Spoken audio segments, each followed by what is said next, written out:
Yeah, thank you. A little bit of time just to process what we've just seen. Yep.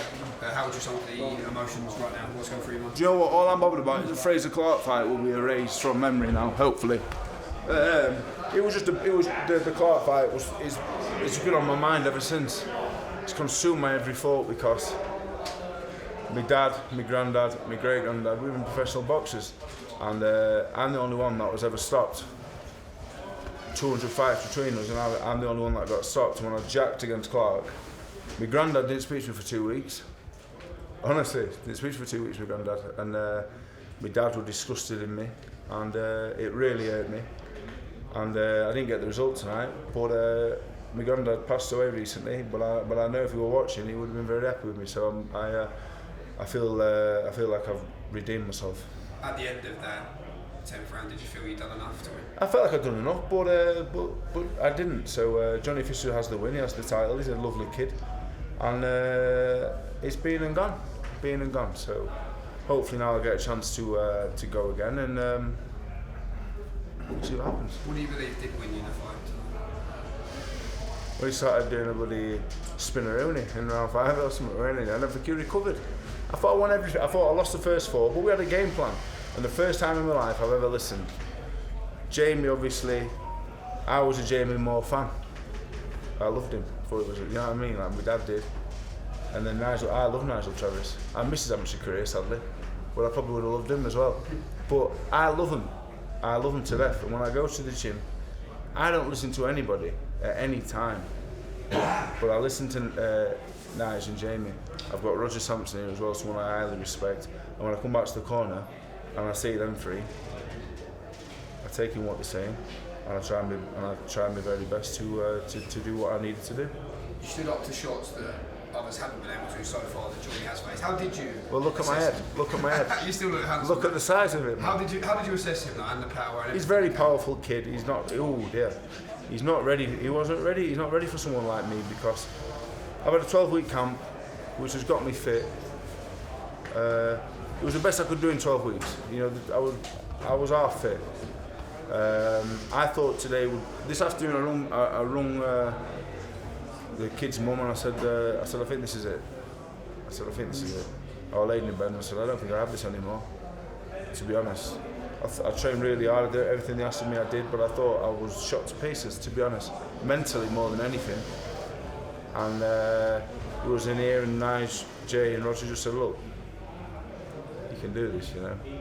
And I always prided myself on being an hard man more than anything else. Always have been. A nice kid though, but a nice hard kid. And I believed in them, and their belief really was what got me through it. Because when I put him down, I absolutely shot my bolt. I shot my bolt, to be honest, completely. There was nothing left till the 10th, and I still think I won all them rounds in between. If you felt that way heading into the fight, then sitting here now, the verdict on social media is that Dave Allen. Before I travelled over, I thought I was going to stop him in 1 round. I seen you in Manchester, thought I'm in 1 round. I got here. The enormity of it hit me. The Clark fight's just been on my mind. I didn't sleep for months. That's the honest truth. Couldn't even look at myself. Couldn't look at myself. And people say, "Oh, you're a bit dramatic." I've never been anything but everyone's mate. It was quite hard. And when that, it sounds so childish, but it's been this way since I was about 7. And when I got taken away from me, it's been a very hard 12 months, to be honest. And I know it's childish, but I'm just so happy that I'm myself again. That sounds so childish. And it does. I thought I'd lost myself, to be honest. My identity had just gone. Didn't know what I did. I just questioned myself all the time.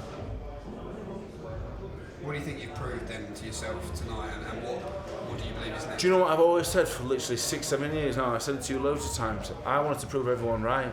I don't care about anyone saying I'm no good. That don't really matter. The only people that matter are my dad and my granddad, to be honest.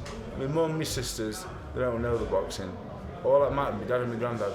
All I ever wanted was to pick up the phone when I boxed and they say, well done, son. And to be honest, in 31 fights, they've never said well done, because I've never been fit. And even when I've won, they haven't been impressed. I just pray, I go on my phone and my dad says, you know what, son, you've done well. And more importantly, he says your granddad will be happy with you.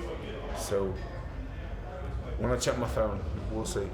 One thing I do want to ask you is, the consensus is they want to see that again. Would you go to the copper box? Are you interested in a rematch with Johnny Fisher next? I want to speak to my management, Scott Hampton. Scott Hampton, by the way, if we can get him on the camera. Can't do this on the Matchroom interview. Oh, can I not? He won't put it out if you do that. So talk to us about the rematch. Right, the rematch. I don't want the rematch, really. Johnny Fisher's such a lovely kid. Don't think it's the right fight for him. I want to go back to Doncaster and hopefully Eddie will take me there. I've got a group of young fighters that I train and manage. Roger Sampson's local, he's got a gym full of good kids.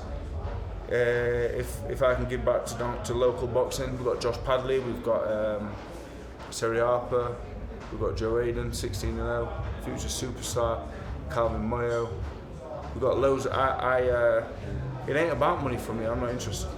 I'd rather go back to Doncaster or Sheffield and enjoy my boxing, because there's still, I can win the British heavyweight title.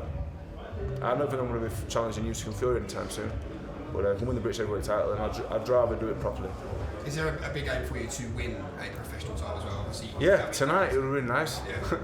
But all I'm going to do is I manage now. Me and Jamie Moore manage myself. It's a co-management, because I'm a bit of an arsehole and I'm a bit of a control freak. But Jamie manages me as well. Nige will have his input, because that's what Nige does. And we'll just sit down as a team. Because like I said, I've never listened to anybody, but I'll listen to these.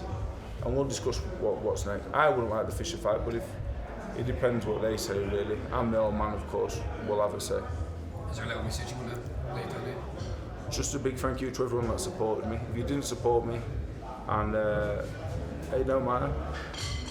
I knew I'd turn you around. I probably haven't turned all of them around, because I didn't think it was the best performance, but hopefully it's gone some way to redeeming myself from the Clark fight.